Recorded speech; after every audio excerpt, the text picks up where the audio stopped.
Semangat pagi, kembali lagi di channel Roy Fernando Nababan pada seri pembahasan soal. Pada kesempatan kali ini saya akan membawakan soal dan pembahasan sistem periodik unsur atau SPU, yaitu soal-soal yang pernah diujikan pada SBMPTN, UTBK, SIMAK UI, UM-UGM, atau kompetisi lainnya. Soal yang pertama, energi ionisasi dalam satuan kilojoule per mol elektron pertama sampai kelima untuk unsur X berturut-turut adalah senyawa yang dapat terbentuk dan stabil oleh unsur X. Kita tahu energi ionisasi adalah energi yang dibutuhkan untuk melepaskan elektron, di mana semakin tinggi energi ionisasi maka semakin sulit melepaskan elektron. Jadi perbedaan harga energi ionisasi itu drastis pada kulit yang berbeda, di mana semakin ke dalam kulitnya maka harga energi ionisasi semakin besar. Dari data energi ionisasi yang ada di soal, itu perubahan drastis itu terjadi pada energi ionisasi kelima. Itu menunjukkan bahwa elektron kelima itu bukan pada kulit terluar lagi. Jadi elektron kelima sudah berada pada kulit yang berbeda, yaitu kulit yang lebih dalam. Maka ion paling mungkin yang dibentuk adalah ion X4 positif, karena elektron valensi adalah 4. Jika berikatan dengan ion Cl negatif akan membentuk senyawa XCl4, atau dengan ion O2 negatif membentuk XO2. Sehingga cara pembentukan senyawanya ya. Jadi kalau X4 positif dengan Cl negatif maka dibentuk XCl4.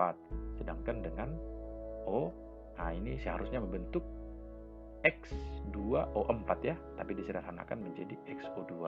Maka jawaban yang paling tepat pada soal ini adalah N-top XCl4. Soal yang kedua, yaitu masih ada kemiripan dengan soal yang pertama ya.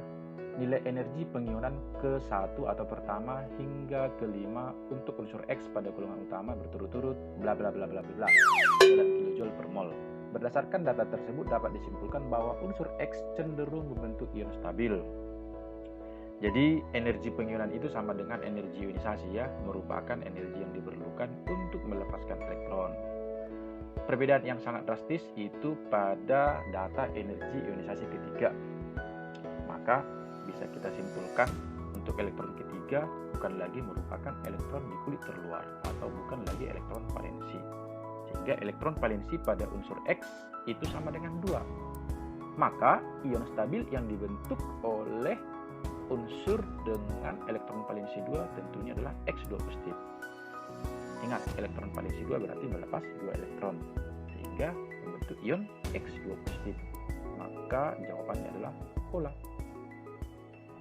Soal yang ketiga, unsur dengan keelektronegativan tinggi mempunyai konfigurasi elektron pada garis dasar adalah. Jadi kata kunci dalam penentuan keelektronegativan adalah unsur yang memiliki keelektronegativan paling tinggi, yaitu unsur yang menangkap elektron paling sedikit untuk mencapai kestabilan. Mencapai kestabilan berarti untuk membentuk 8 atau 2 elektron valensi. Maka kita uraikan dari option A, elektron valensinya berarti 3. Nah, berarti melepas 3 elektron. Lalu option B, elektron valensi 1, maka ini melepas 1 elektron. Option C, ini elektron valensinya 7. Nah, berarti menangkap 1 elektron. Yang D, ini elektron valensi 8, berarti sudah stabil ya. Berarti tidak perlu menangkap atau melepas elektron. Sementara yang E, ini elektron valensinya malah 11. Berarti ini adalah unsur yang berada pada golongan transisi ya. Karena ini masih ingat ya, berada pada golongan transisi. Sehingga itu sudah jelas pasti memiliki keelektropositifan, bukan keelektronegativan. Jadi dari kata kuncinya tadi, unsur yang memiliki keelektronegativan paling tinggi, unsur yang menangkap sedikit elektron. Yang paling sedikit menangkap elektron adalah unsur pada option C ya, elektron valensi 7. Maka jawabannya adalah cantik. Bagi unsur dengan konfigurasi elektron sebagai berikut: 1s2, 2s2, 2p6, 3s2, 3p6, 3d7, 4s2. Berlaku pernyataan Nah, kita uraikan satu-satu. Dari yang pertama, jika dijumlahkan elektronnya sama dengan 27, maka nomor atomnya 27. Maka pernyataan pertama benar. Karena kulit terluarnya 4s, maka berada pada periode keempat. Maka pernyataan kedua juga benar. Ketiga, jika dituliskan diagram orbitalnya demikian. Jadi 3d7 ini ya, 3d7 4s2. Nah, maka memiliki elektron tidak berpasangan. Coba lihat gambar berikut. Elektron tidak berpasangannya ada 3 ya, berarti masih benar untuk pernyataan ketiga. Nah, berarti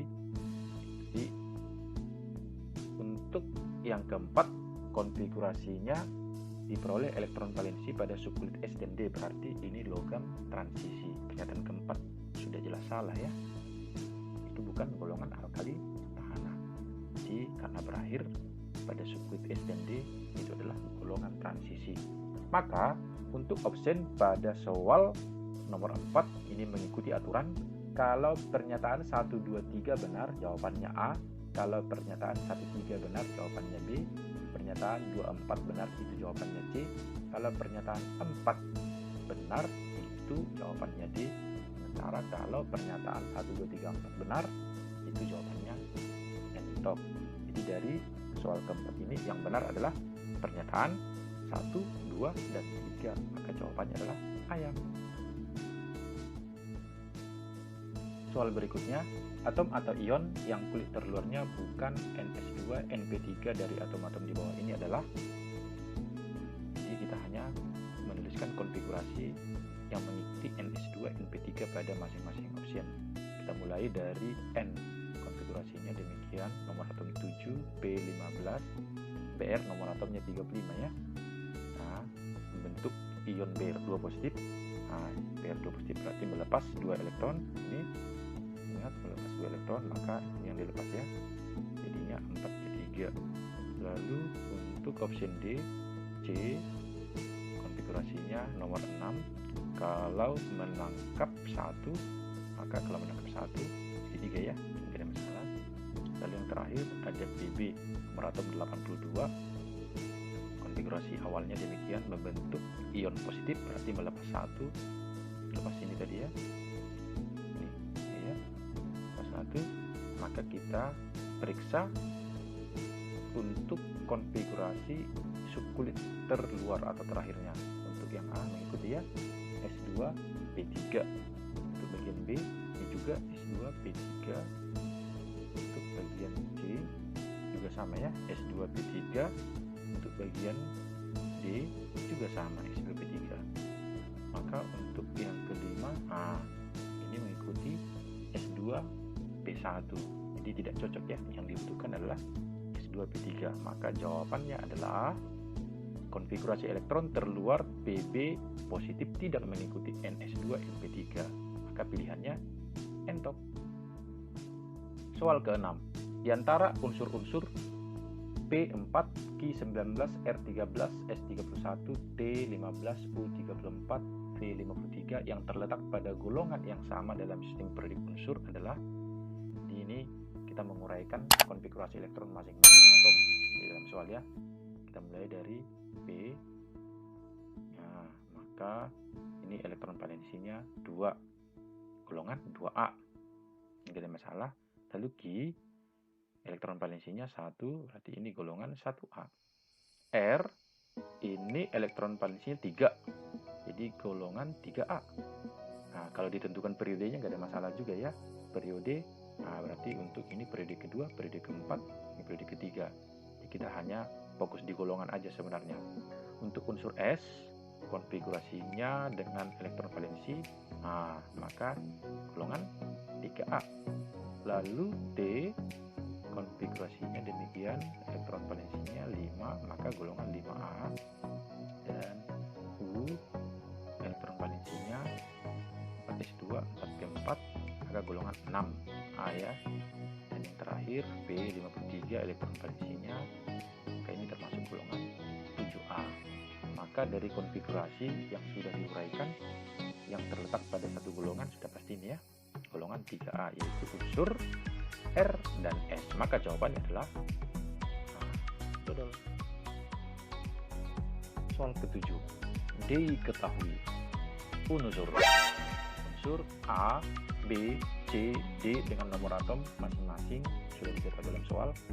Pernyataan yang benar tentang unsur-unsur tersebut adalah, jadi kita uraikan masing-masing pernyataannya. Letak unsur tersebut dalam SPU, kita mulai dari A, B, C, D.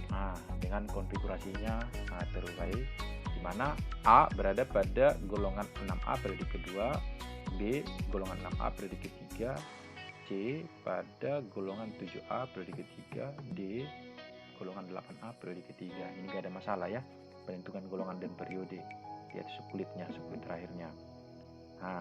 Maka bisa kita pastikan jari-jari atom yang terbesar itu adalah pada B, di mana jari-jari atom segolongan ke bawah makin besar, seperiode ke kanan makin kecil.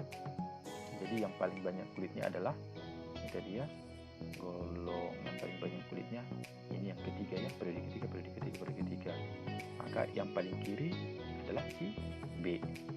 Sesuai dengan sifat periodik unsur jari-jari seperiode ke kanan makin kecil, maka yang paling kiri yang paling besar, yaitu bola. Lalu pernyataan kedua, energi ionisasi segolongan ke bawah makin kecil, seperiode ke kanan makin besar, maka energi ionisasi paling besar adalah pada D. Yaitu unsur gas mulia yang paling stabil ya. Paling stabil berarti yang paling susah untuk melepaskan elektron, yaitu dodol. Pernyataan ketiga, kecenderungan keelektronegatifan sama dengan energi ionisasi, maka unsur A lebih elektronegatif daripada unsur B. Jelas, unsur A lebih elektronegatif daripada unsur B ya, karena yang paling dalam satu golongan ke bawah keelektronegatifan semakin kecil. Lalu pernyataan keempat, keelektronegatifan paling besar adalah golongan 7 teratas, yaitu C, elektronegativitas paling besar. Maka dari uraian pernyataan di dalam soal, maka yang paling benar menurut soal tersebut adalah pernyataan 1, 2, dan 3. Masih ingat kalau pernyataan 1, 2, dan 3 benar, itu jawabannya A. Nah tadi pernyataan keempat salah karena bukan pada unsur D ya. Elektronegatifan terbesar itu harusnya pada C. Yang kedelapan, diketahui unsur berikut B, Mg, S, K, Br. Unsur yang mempunyai jari-jari atom terbesar adalah tinggal buat aja konfigurasinya demikian ya.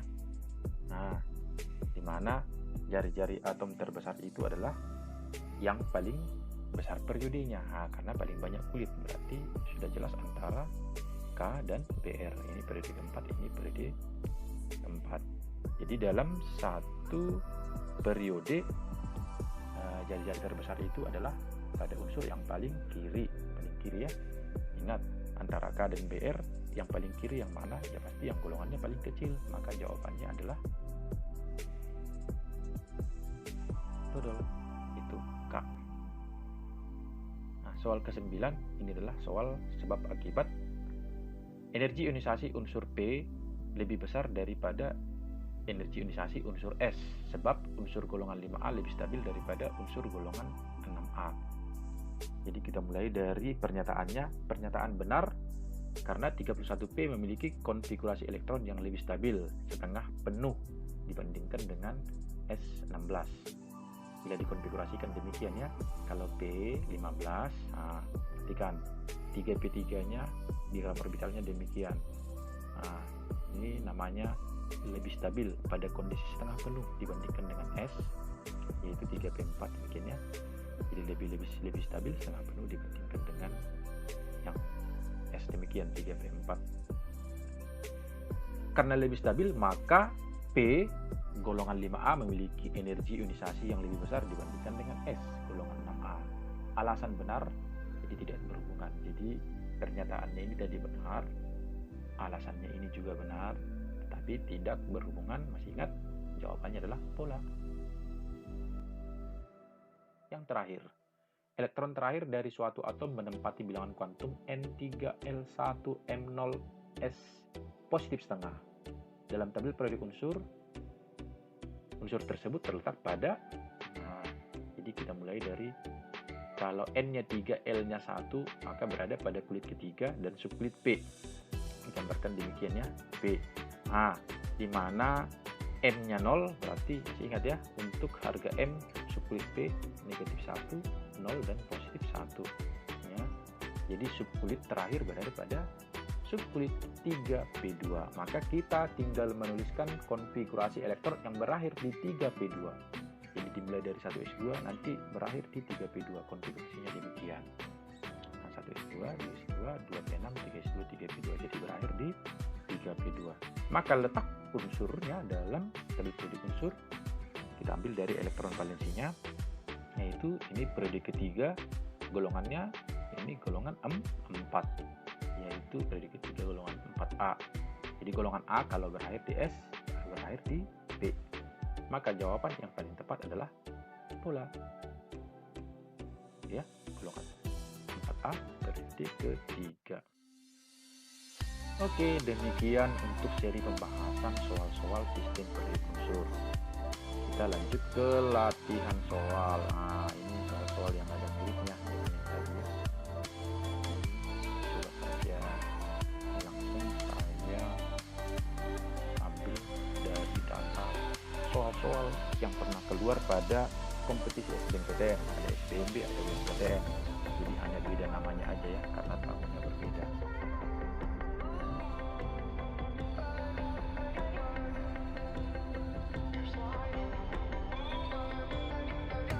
Terima kasih sudah bergabung dalam video ini.